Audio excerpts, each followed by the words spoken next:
Grand format aujourd'hui avec l'écrivain sénégalo-alsacienne ou alsaco-sénégalaise Fatou Diom. Comment allez-vous? Bonjour, Guten Morgen, Bissoma. Eh ouais, c'est vrai que ça parle alsacien. Ah oui, Ça fait j'apprends. combien de temps que vous vivez en Alsace? Oh là là, si je le dis, ça va me rajeunir, hein. Je suis là depuis 94. Voilà, et vous faites évidemment, et ça sera ma première question d'actualité, des allers-retours fréquents sur le Sénégal. Oui. Aujourd'hui, la jeunesse Oui. sénégalaise est dans la rue. Comment est-ce que vous le vivez? Quel est votre regard? Ah ben, comme tous les Sénégalais de la diaspora, je m'inquiète, mais en même temps, j'ai beaucoup d'espoir parce que le Sénégal fait office de modèle démocratique en Afrique de l'Ouest. Donc j'espère que la sagesse de Senghor leur reviendra très vite.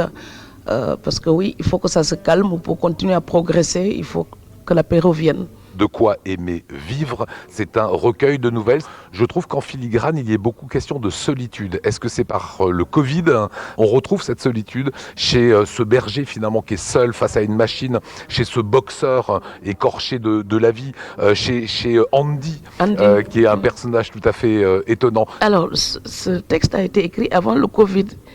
Et donc, je pense que les auteurs sont des sorciers. Parfois, on a un sixième sens. Je ne savais pas du tout ce qui allait se passer. Et le Covid est venu comme une espèce de confirmation de cet isolement. Et c'est tout à fait étrange, même pour moi. Donc, je me dis, en fait, je porte malheur. Donc, j'écris sur des personnages isolés, enfermés dans leur solitude, en train de réfléchir, en retrait, presque en retrait. Et la réalité vient confirmer cela. Donc c'est très étrange, mais je trouve que le berger de la Roya, par exemple, il est seul face à la machine judiciaire.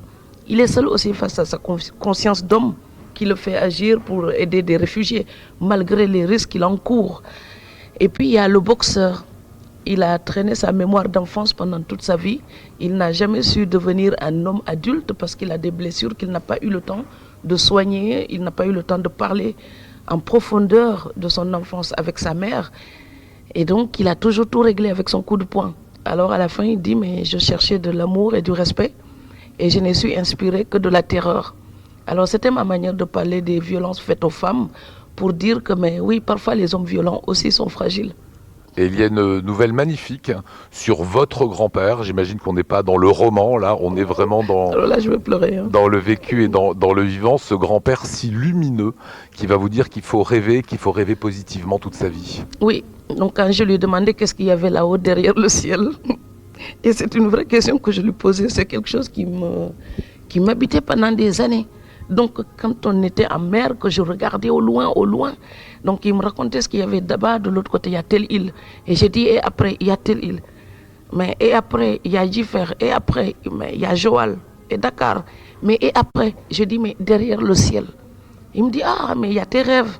Donc si tu ne les oublies pas, ils se réaliseront. Et il me répétait toujours ça, si tu n'oublies pas tes rêves, ils se réaliseront. Parce que les gens qui oublient leurs rêves ne grandissent plus.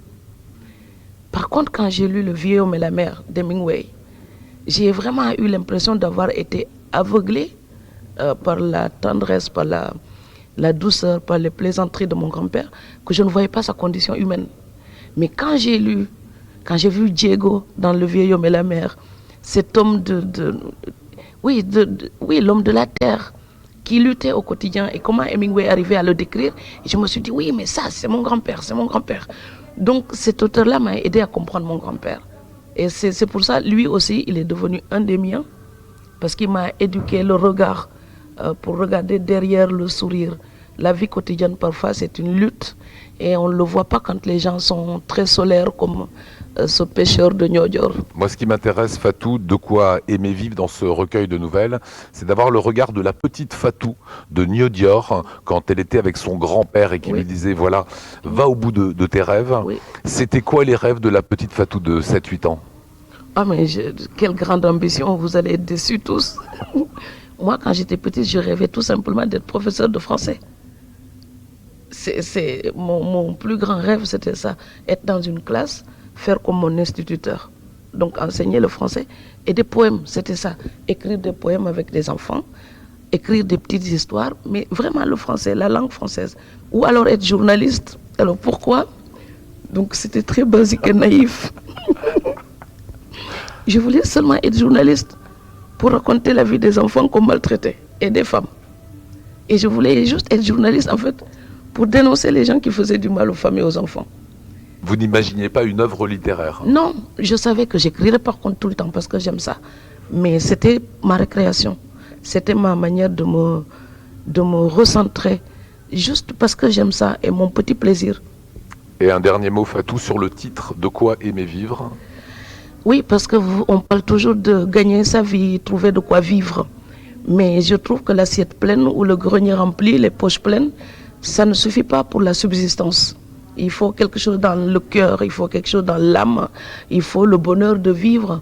Parce que, mais oui, je pense que sans amour, on est juste là comme des arbres qui se dessèchent.